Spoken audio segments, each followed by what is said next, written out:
கும்பாபிஷேகத்தை தொடர்ந்து அடுத்த ஃபெஸ்டிவலுக்கு ரெடி ஆயாச்சு. அதுக்காக தான் ப்ளவுஸ் கட் பண்ணிக்கிட்டு இருக்கேன். என்னென்னா எங்கள் ஊர் திருவிழா தான். ஆனால் அதுக்குள்ளே ஒரு வருஷம் எப்படி போச்சுன்னே தெரியல. இப்போ தான் போன வருஷம் திருவிழா வந்த மாதிரி இருக்குது. ஆனால் அதுக்குள்ளே ஒரு வருஷம் நாள் அவ்வளோ சீக்கிரம் போயிடுச்சு. அடுத்த திருவிழாவே வந்துடுச்சு. திருவிழாவுக்கு முன்னது நாள் கிராசரிஸ் வாங்குறதுக்காக நானும் அம்மாவும் பழனிக்கு போயிருந்தோம். போயிட்டு பார்வதி சில்க்ஸில் ஒரு எட்டு பார்த்துட்டு வந்துடுவோம். நிறைய சாரீஸ் எல்லாம் ஆஃபர் போட்டிருக்காங்கன்னு சொன்னாங்கன்னு போய் பார்த்துட்டு வந்துருந்தோம். பார்த்ததோடு சரி, எந்த சாரீஸுமே எடுக்கலை. ஏன்னா ஆல்ரெடி கும்பாபிஷேகத்துக்கு எடுத்து கொடுத்த நிறைய சாரீஸ் அப்படியே இருந்தது. சரி, அதுவே இந்த திருவிழாவுக்கு வச்சுப்போம் அப்படின்னு சொல்லிட்டு எந்த சாரியும் புதுசாக எடுக்கலை. இந்த சாரீ எங்கள் ஊர் திருவிழாவுக்கு தீர்த்தத்துக்கு போகிறதுக்காக எல்லாத்துக்குமே குரூப் சாரீ எடுப்பாங்கள்ல, அதில் எடுத்த சாரீ தான். கலர் அவ்வளோ சூப்பராக இருந்தது. பார்க்குறதுக்கு எல்லோ கலர் மாதிரி இருந்தது. ஆனால் வியர் பண்ண உடனே அந்த கோல்டன் லுக்கில் அவ்வளோ சூப்பராக இருந்தது. அந்த சாரியோட கலரில் நம்மளே ஒரு ஷேட் அதிகமாக ப்ரைட்டாக தெரியும். அந்தளவுக்கு ரொம்ப சூப்பராக இருந்தது.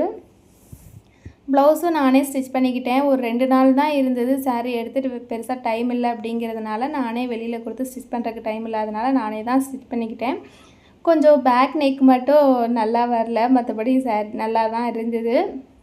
அப்புறம் எல்லாம் அத்தையும் வந்திருந்தாங்க. அத்தைக்கு ஒரு வாரமாக உடம்பு சரியில்லை அப்படிங்கிறதுனால இங்கே ஊரில் தான் இருந்தாங்க. அதனால் தீர்த்தத்துக்கு வருவாங்களா இல்லையான்னு நினச்சிட்டு இருந்தேன். சரி வர்றேன்னு சொன்னாங்கன்னா அத்தையும் கூட்டிகிட்டு கிளம்பியாச்சு. தீர்த்தத்துக்கு போகிறதுக்கு என்னமோ 3-3:30 ஆயிரும். ஆனால் நாங்கள் வீட்டிலேருந்து 10-11 மணிக்கு கிளம்புனா தான் அங்கே போய் அங்கேருந்து தீர்த்தத்துக்கு போகிறதுக்கு சரியாக இருக்கணும். வீட்டில் 10 மணிலேருந்தே கிளம்பிக்கிட்டு இருந்தோம். ஒரு வழியாக தீர்த்தத்துக்கும் வந்தாச்சு. அதுவும் ஒரு வருஷத்துக்கு ஒரு தடவை மீட் பண்ணுற உறவுகளில், அதனால ஒரே சிரிப்பு மலையாக தான் இருந்தது. அப்புறம் எத்தனை பேர் வந்தாலும் நான் எதிர்பார்க்குறது எங்கள் அண்ணியை இந்த ரெட் கலர் சுடிதார் இருக்கால அவளை தான்.